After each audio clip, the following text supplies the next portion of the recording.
Keskin Keyifler kanalına hoş geldiniz. Ben Adnan. Bugün yine güzel bir tıraş, keyifli bir sohbetle beraber olmaya çalışacağız. Bugünkü tıraşımız bizim böyle bir sabun denemesi olacak ve farklı bir şey daha deneyeceğiz. Sabunu göstereyim ben ilk etapta sizlere. Bugünkü sabunumuz şöyle. Sabun elime henüz yeni ulaştı. Haslinger'in koyun sütlü sabunu. Ben sabunu satın alırken siteden gramajına bakmamıştım. Şöyle elime avuç içi kadar bir sabun gelir diye düşünüyordum. 100-150 gram arası. Sabun 60 grammış, ufacık şöyle bir sabun geldi. Ama sabunun çok iyi olduğu yazıyor her yerde. Herkes çok beğenmiş bu Haslinger'in koyun sütlü sabunu. Bu küçük gelmesini ben de bir fırsata çevirdim. Biliyorsunuz benim elimde şöyle bir bakır tas var. Daha önce bunu köpürtme tası olarak kullanıyorduk. Tasın şu alt kısmındaki çıkıntı var ya, sabun buraya tam oturdu. Ben de içinde hem yüklemeyi yapayım hem köpürtmeyi yapayım diye böyle bir kendimce bir sistem oluşturdum. Çünkü baktığım bazı yabancı tıraş videolarında bu tarz uygulamalar yapıyorlar. Üzerine de şöyle Morpholion'un kasesi var. Onu kapatırım kullanmadığım zaman da üstüne. Yani bakalım, deneyelim nasıl oluyor veya sabunu açıkta bıraktığımızda ne gibi kötü etkenlerle veya iyi etkenlerle karşılaşacağız. Bunu görmüş oluruz. Ben yapay zekayı aslında yazdım bugün. Dedim ki işte sabunu açıkta bırakırsak sıkıntı olur mu? Bilakis açıkta bırakırsam daha iyi olur dedi. Bakalım, göreceğiz. Alet ve jilet konusunda. Şimdi bir haftadır biz Erkan abiyle bunu konuşuyoruz. Şöyle Feather ustura ve jilet. Feather jilet ve ustura. Evet, Parker'ın sürgülü usturası. Yanlış söyledim az önce. Komik oldu biraz.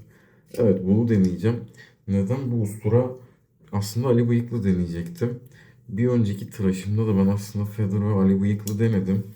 Öyle ufak tefek talihsizlikler yaşadık tıraşta. İyi bir tıraş geçmedi. Bunu da anlatırım videonun ileriki kısımlarında.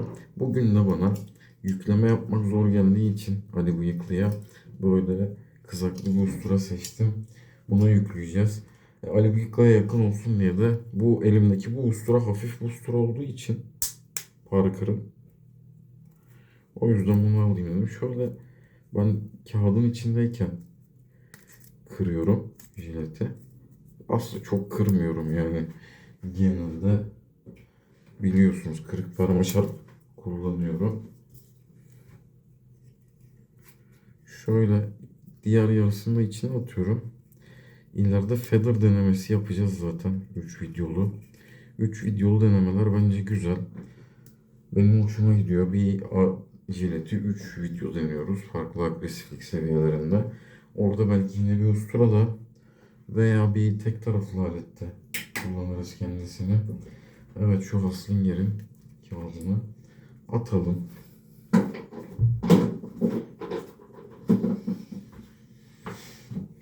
Evet, bir taraftan jileti yüklerken diğer taraftan paylaşmadığım Ali Bıyıklı videosunda neler yaşandı onları anlatmak istiyorum. Bir kere jileti çok zor yükledim. Birinciyi şöyle bir taktım rahat bir şekilde. Taktıktan sonra biliyorsunuz ben dondurma çubuğuyla üstten ittiriyorum jileti.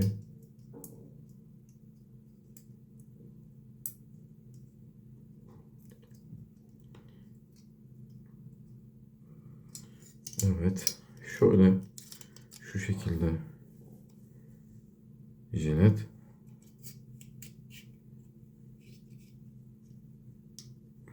Ve şöyle de oturuyor. Gayet güzel. İttirirken ilk jilet üstten keskin kısmı böyle kıvrılıp ayrıldı. Çok enteresan bir şekilde. İkinciyi taktım. İkinciyi takarken de ben şu hep kullandığım kağıt havluyu almayı unutmuştum. Dedim ki berberler gibi yaparım. İşte yüzümden alırım, ele sürerim. Devam ederim. Öyle bir planım vardı. İşte bir iki çekiş yaptım ilk yüzde. Şöyle favori kısmında. Elime sildim rahat bir şekilde. Ama elim köpük dolunca benim. Sonra yüzümü rahat gerdiremedim. Rahat çekişler yapamayınca şurada birkaç tane noktasal kanamam oldu şuralarda. İşte sonra videoyu ben durdurdum. Panik yapmadım aslında ama yani hoş bir görüntü değildi. Gittim işte kağıt havlu aldım tekrar. Tıraşımı bildiğim gibi devam ettim. Öyle bugün de böyle bu usturamızla yaklaşık bir hafta sonra tıraş olacağız. Evet bakalım nasıl olacak. Fırça olarak bugün Semon bu elimizdeki ahşap saplı fırçasını kullanacağız. Şu an adını hatırlamıyor olabilirim. Şuraya koyarım. 1200'lü bir ismi vardı. 1230, 1240 mı? Öyle bir ismi vardı. Bu fırçayı zamanında ben Mustafa Soluk Hoca'dan almıştım. Hala da keyifle kullanıyorum. Kendisine selam olsun buradan. Tıraş sonrasında da vazgeçilmezimiz Prorozo Beyaz. Yeşil çay ve gofuzlu. Seviyoruz. Haslinger sabunu bakalım. Deneyeceğiz ilk defa. Şöyle sabunun üstüne biraz su atalım. Ve yükleyip köpürtmeye başlıyoruz. Sabunla ilgili ben bayağı bir yorum okudum.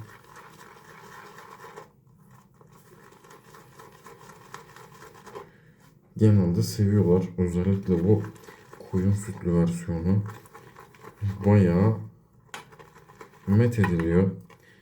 Hafta içinde de ya bu hafta içindeydi ya ondan önceki bu hafta içinde olamaz. Geçen hafta içinde Reis Tıraş kanalından Sinan abiyle konuştuk. O da kullanmıştı çünkü bu videosunda Haslinger. Biliyorsunuz kendisi envai çeşit sabun kullanmasıyla ünlü. Bu aralarda bayağı kendisine ekipman geliyor farklı markalardan. Ben de merak ediyorum demiştim. O da kullandığında seveceğimi söylemişti. Buradan kendisine de selam olsun. Evet şöyle bakar mısınız artık gözükmüyor. Bayağı iyi bir yükleme de var üstünde. Burada sabun köpük de var. Yani şu an ben buradaki köpüğü bırakıp bununla yüzde devam edeceğim. Gerektiği yerde su takviyesi yaparız.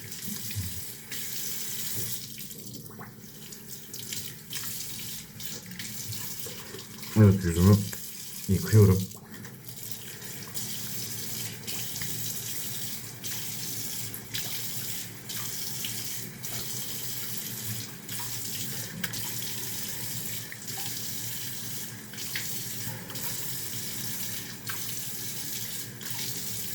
Normalde ben bir ürünü ilk defa deniyorsam bunu ben işte ustura tıraşında kullanmayı pek tercih etmem aslında. Ama ben Haslinger özelinde çok güzel yorumlar gördüğüm için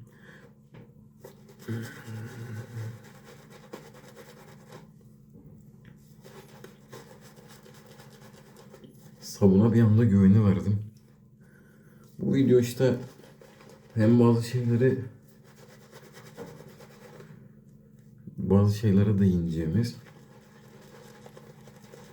hem de böyle videoların genel gidişatı ile ilgili ufak tefek muhabbetler edeceğimiz bir tıraş olacak.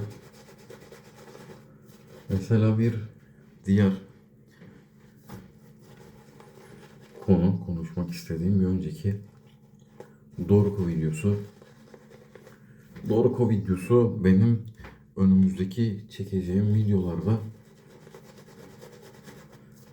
belirli noktalarda farklı kararlar almama vesile oldu diyebilirim. Neden? O ürünü biz ilk tıraşımızda açtık. Kendisiyle ilgili tek sahip olduğumuz bilgi aletin fiziksel istatistikleriyle alakalıydı.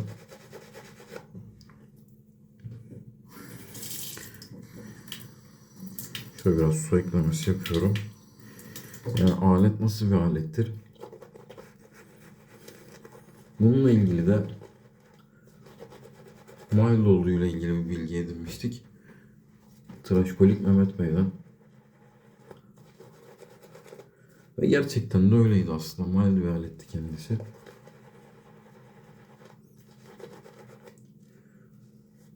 Dediğim gibi aleti ilk o zaman denedik.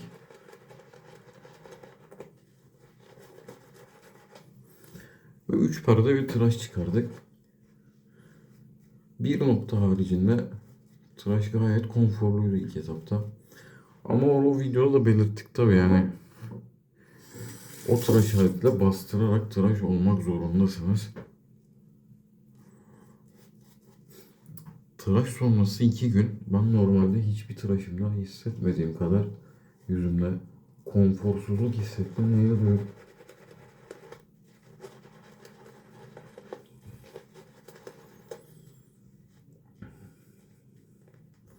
Bu arada su eklemesinden sonra da sabun coştu. Kasede de coşkun bir köpük mevcut.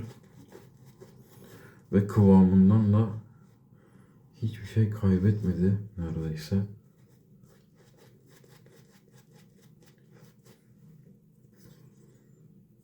Evet, Dorko'dan bahsediyorduk.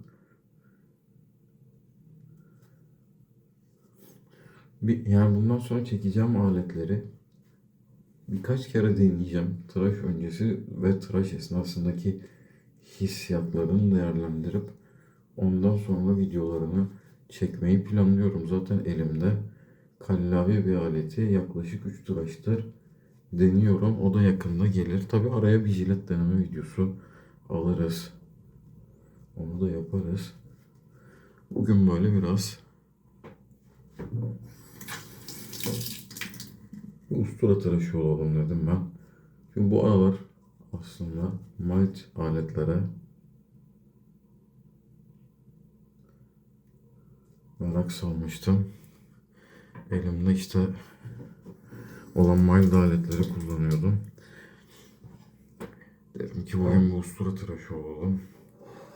Şimdi feather jiletle ikinci ustura denememiz. Birincisi çok iyi geçmemişti. Şöyle ben elime bir tekrar kurulayım.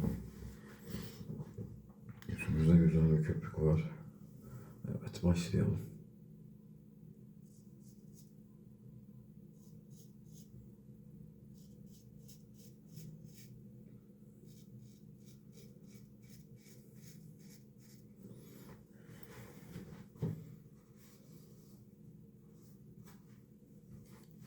Bu usturanın farkı dediğim gibi Ali Bıyıklı'dan daha kaliteli bir malzeme. Namlusu çelik. İşte yüklemesi kolay.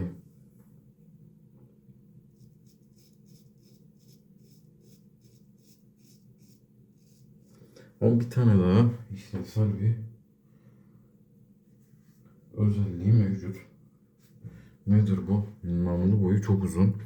Namlu boyu uzun usturalarda ben rahat ediyorum açıkçası.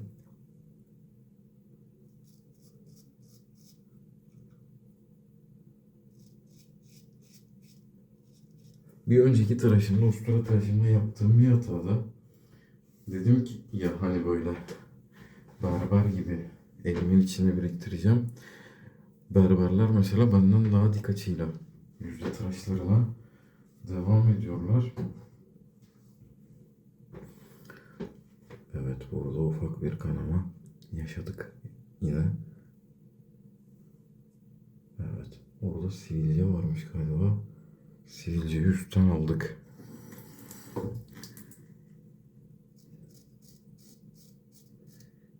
Ben de biraz dik açıyla gidince o tıraşta birkaç tane kanama yaşadık.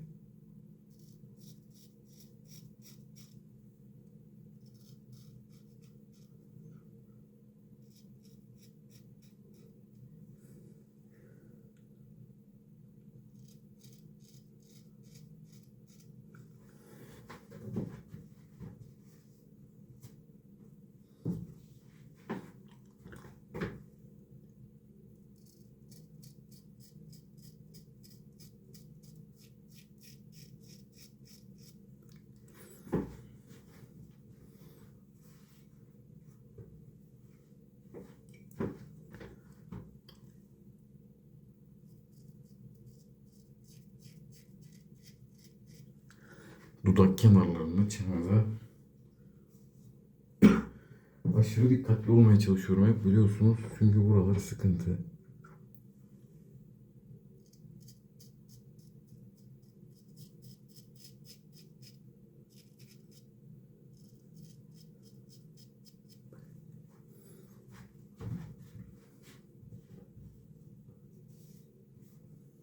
Sabun üzerinde diyebileceğim bir şey şu an için, yastıklaması güzel.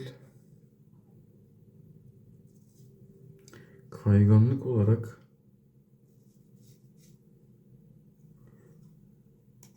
daha kaygan sabunlar kullandık. Koku olarak gayet güzel. Tabii bu kayganlık olarak daha kaygan sabunlar kullandık demek.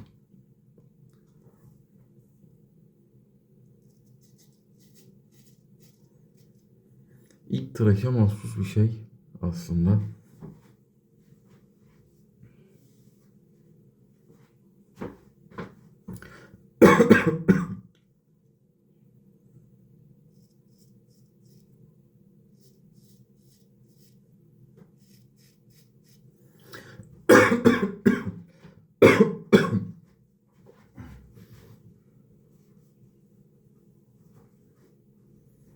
Belki de köpeğe ilk tıraşta yeterince su ekleyememişizdir.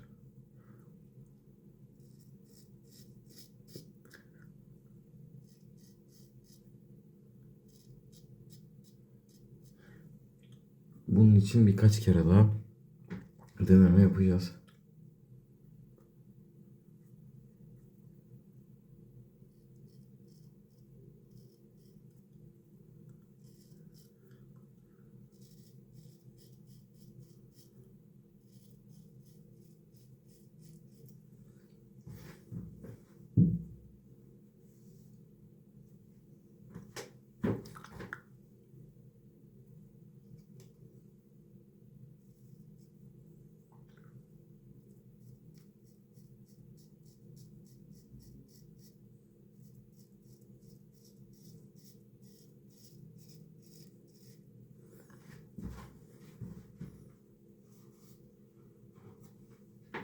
Evet, bu tıraşımız üzerinde görüyoruz ki Feather Jilet biraz daha fazla ustalık istiyor.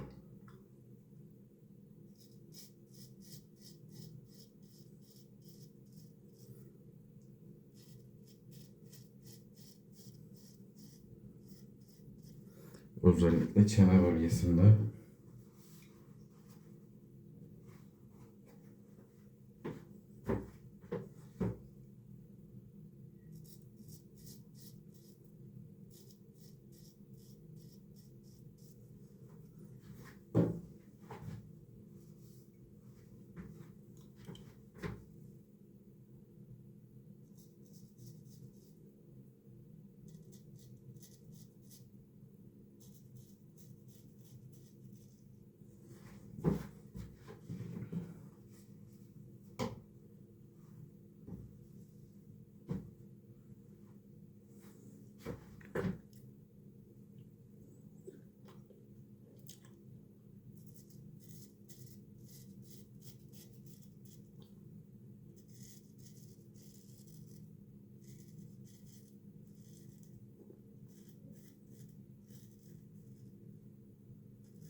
Evet, ilk arıza üzerinde şurada bir sivilceyi patlattık.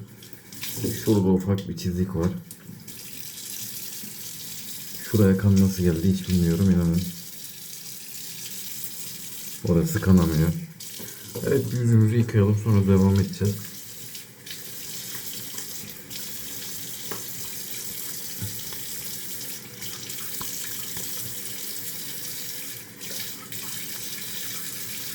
Evet, sivilce şurada bayağı bir şişmiş. Onu hiç görmemişim ben. Çat diye başını almışız. Şöyle ikinci perdeye geçmeden önce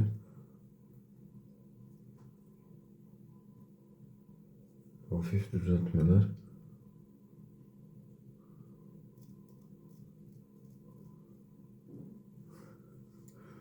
Evet. Şu taraftaki favoriyi de istediğimiz gibi yapalım. Tamam.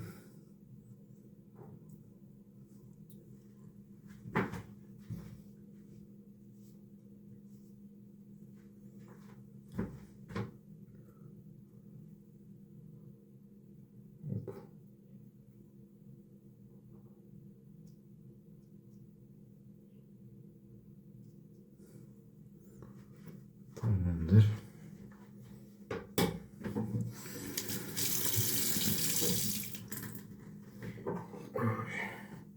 İkinci perdeye yandan çekişlerle gideceğiz.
Ondan sonraki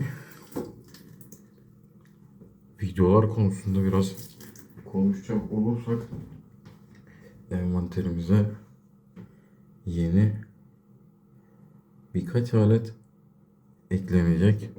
Benim de sizlere paylaşmaya heyecan duyduğum güzel aletler bunlar. Tabii ki bunları ben Dorko tıraşımdaki gibi yapmayacağım. Yapmadım daha doğrusu.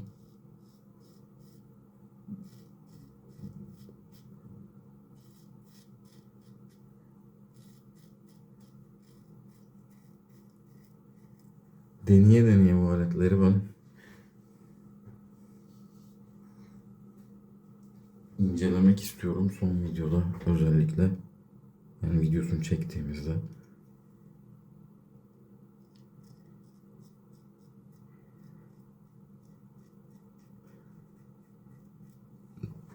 Bunlardan bir tanesi Merkür Futur.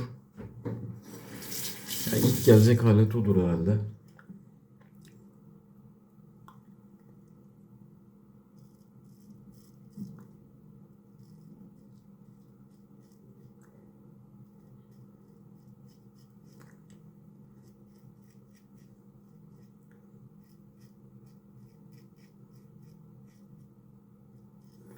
Merkür Futur beni artık tıraş dünyasında Merkür markasına biraz ait hissettirdi diyebilirim. Biraz reklam gibi olacak ama biliyorsunuz zaten bizde reklam yok. Yani öyle bir durumumuz da yok zaten.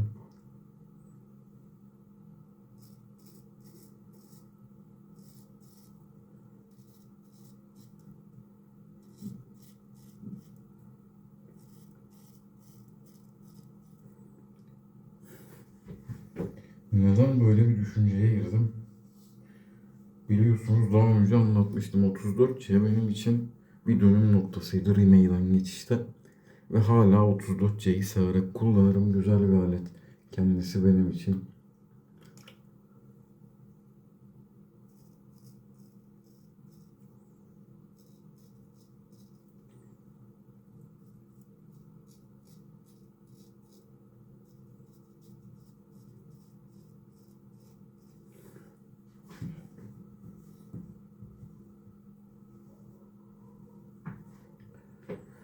Üzerine ben 34C'den sonra aldığım ikinci Merkür alet Progress'ti.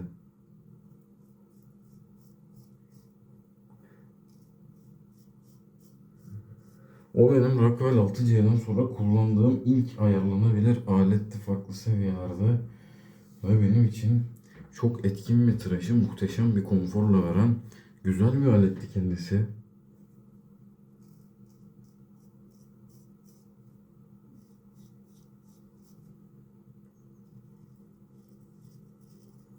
Üzerine işte ben gidip bir tane Temu'dan ayarlanabilir bir alet denemek istemiştim. Yani merak uyandırmıştı artık bende.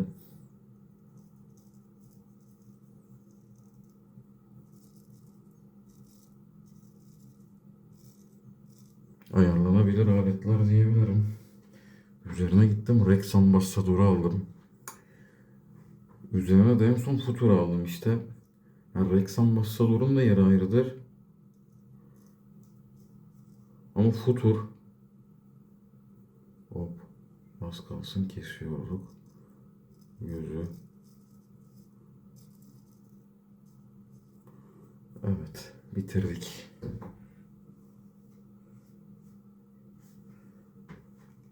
Evet, tıraşımız sona erdi.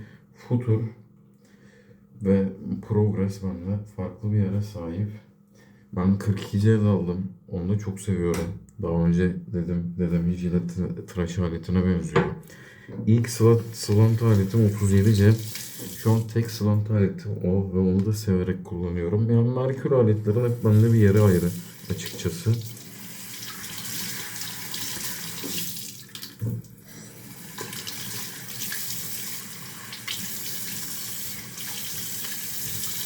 Futur'u da size bir tıraşta inceleyip Progress'le aradaki farkları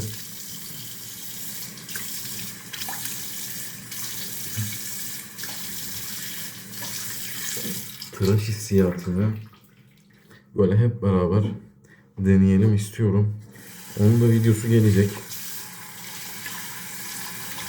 yakın zamanda. Evet, sabun içinde ters koyacağım böyle kurusun diye. Evet, tıraşımız bitti. Yani şöyle şu noktada bir de şu noktada ufak bir iki kanalımız mevcuttu.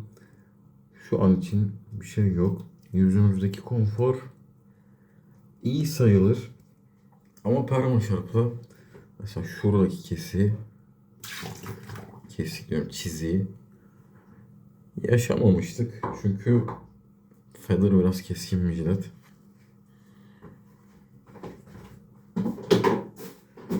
Ama keskinliği de kendince avantajlar sağlıyor diyebilirim. Bir daha yüzümü soğuk suyla yıkamak istiyorum.